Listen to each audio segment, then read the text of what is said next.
Hi, hello YouTube. Thank you for your patience, as I know my uploads have not been very consistent or frequent recently. I've been busy. My favorite football player of all time, Philip Rivers, returned to the NFL. So I actually flew to Seattle and got to see him, and I've been kind of wrapped up in sports. I also took home this trophy in my fantasy football league last night. So I've been wrapped up in fantasy football, but now I'll have some free time coming up now that those hobbies are kind of finishing. So I wanted to talk a little bit about Pokemon today and why I'm going back to sealed Pokemon card products. And we'll kind of do an unboxing here in a bit, or at least I'll talk about the unboxing that I did and kind of my journey with sealed cards or sealed Pokemon products and why I'm going back. So back in the Sun and Moon era, and also in the Sword and Shield era, I began collecting Pokemon cards in sealed boxes. So I stopped kind of ripping cards, ripping and opening packs. I started buying more singles for the cards I wanted, for decks I was building, or for cards I was collecting. I started buying off TCG Player, I started buying off eBay, but I was buying Pokemon card boxes in sealed cases of sealed product. I was buying some tins and I was buying some booster boxes. I'd kind of made the discovery that no sealed booster box ever had gone below MSRP, at least long term. So I wanted to kind of start building a collection of sealed product. I thought they looked cool to display. I thought it was if sealed product was going bad, you could always open the cards, you could always grade the packs, you could just sell out art sets, one of each design of the packs to people, and so on. So I thought I was kind of ahead of the curve. Nowadays, flash forwarding, I should have stuck with that much longer. But I did not stick with collecting and investing in sealed booster boxes or other products. And why is that? So like I said, I had almost every single Sun and Moon box. I probably did at one point, and definitely multiples of some. I had some XY, like Evolutions especially, that I remember buying for like $85 on Amazon Prime, 2-day shipping, $88. Wow, take me back to that day. I wish I bought, 50 of them. But that kind of leads to why I stopped collecting. My closet ran out of space. I was limited to a closet in my house. My wife didn't want it to spill over. We had an outdoor garage, so a garage was not directly connected to the house, and we were living in Arizona where the summers are 115 to 120 on certain days, so definitely not climate controlled out there.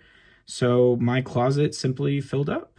I was having to stack things on top of each other. I wasn't very or maybe I was careful but not careful enough. Some of the booster boxes actually sustained damage to like the corners and the edges. And obviously I know as a collector, that's a huge, damage is crucial. Damage kills the value of things. And around the same time that I was running out of space and kind of damaging my own product, COVID happened. So there was an initial kind of panic about the market, but then it started skyrocketing. And I thought, this is a great time to kind of unload some of my sealed, like my XY Evolutions box that I mentioned for $85 to $88, maybe an 88 with tax, including tax. Had gone to $800. So 10x. I was like, how could I not sell that right now? And I had Cosmic Eclipse boxes that had gone to like $350, and I bought them at, probably 105 or something. So I just saw these as huge gains. These things are getting damaged, and I'm selling them damaged at like these prices because people are crazy. And it just was an easy way to kind of turn to graded card collection and focus my collection on something that could be easier to store and collect and display, because that's the other thing. Sealed boxes, I thought the art was really cool, but as we went into Sword and Shield and definitely into Scarlet Violet, the displays of them, like the artwork on the outside, I thought looked not great. They also stopped being consistent. Like if you look at Sword and Shield, you have You have like the Moonbryon set. So you have, with like a yellow box on Evolving Skies, but all the other ones are like white. And I don't know, you line them up, it kind of looks funky. I think cards lined up or even graded packs look way more aesthetic, more sharp, and it just kind of gets my jollies riled up, whereas that certainly doesn't, to have a bunch of boxes. So what I initially thought was a cool display piece, I definitely fallen out of love.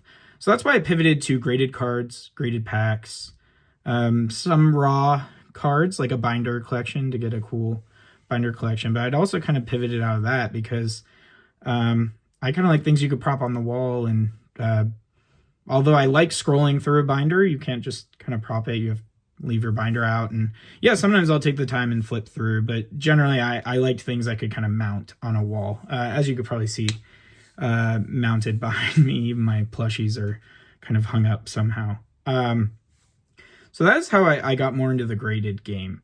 And as I sat back and the next 5 years kind of developed, I've watched sealed cards explode. Now, don't get me wrong, PSA graded cards have also.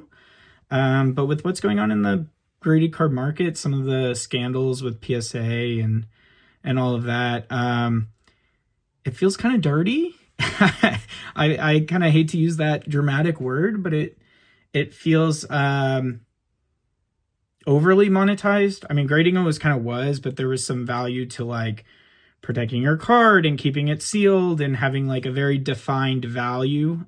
Because if you're someone I blame it on my ADHD. I don't think I'm like a reseller or an investor necessarily. I'm more of a collector that likes to see his collection rise in value. But the times I have kind of pivoted to other collection goals or investment goals and sold my raw cards, it's extremely tedious to sell a raw card. You gotta do like videos, you gotta show it shimmering in light, and if it's dark out, so you have like, light kind of like this just above you, it doesn't look as great, so you kind of have to wait during the day. People want each corner. If they see something on a corner, they want close-ups of that corner. It's super tedious, super annoying. And then most consignment companies nowadays don't deal in raw cards. I mean, you can go to some of the bigger ones do, but they have also kind of gotten a gross ick to their reputation and their name, so I won't advertise them here. But yeah, I just think that graded cards were great for me at one point, but now that I've seen sealed kind of explode, obviously it's tracing back, especially the modern stuff, but when you're in this hobby long enough, you see modern stuff die off all the time because people think there's never going to be another reprint, and there always will be, I promise you. For years. I mean, just look at Ultra Prism. I mean, and Evolutions. I mean, they were printing that way after. But I will concede demand's higher now. So it's harder for the printers to keep up. But Pokemon's also building new printers. So I don't know. Nothing's really safe, at least for 5+ years, I would say, in the sealed market.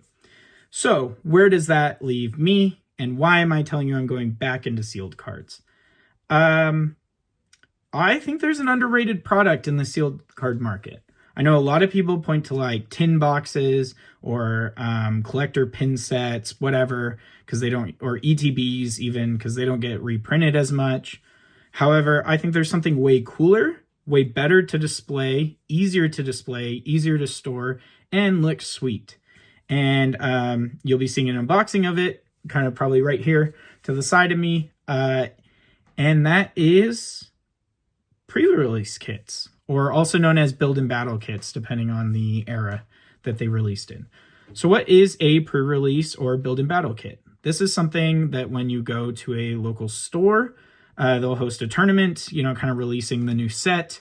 You'll get this pre-constructed box, which has 4 packs and a pre-constructed kind of half deck of certain predetermined cards. And on the front of it will be a holographic promo card with the stamp of that team name. So you get 4 packs and then this pack of cards with a, exclusive stamped card that isn't released in any other product. So they make these in high abundance. A lot of local stores get it. Other distributors get it, and they can sell cases of it. It's pretty common. So they're not the rarest, but They definitely don't get reprinted like 5 years later, at least not that I've ever seen. And I think they're small. Uh, small is mighty sometimes, so therefore easier to put in a box. I think the artwork looks way better than a booster box. There's not all this white space. There's less chance of damage because it's small. It's cheaper and easier to buy like acrylic cases for them. And I can stack probably 18 of them in the amount of space I could stack 3 booster boxes. So as you can see, I mean, if your goal is to collect one of each or have something cool like that, or buy 2 and, put one away in a box and display the other, I think it's super easy. And I was doing the price breakdown of them. Generally, if you break down the price, they've kind of grown, if you look at the 4 packs, proportionally to booster boxes. So for what you're seeing me unbox, this is my dream set, and I'll get into that, the Team Up pre-release kit. If you look at 4 packs and the price of 4 packs versus, and you divide it by the 36 of a booster box, the Build and Battle kits have kept up. And they're proportional, at least, to the growth of a booster box. And you're getting the pre-release kind of promo pack in there as well, which you could, if you need to open, right? We talk about that. Booster boxes now have, some of them have kind of box topper cards. So that's a similar thing, right? You can open it, you can grade this pre-release promo, and still have the packs either sell or open as well. And I just think it's super underrated. This Team Up box was definitely expensive. It was no cheap toy to buy. And as you can see, it used to be only $20 at GameStop. So on the bottom of it, it actually still has a sticker.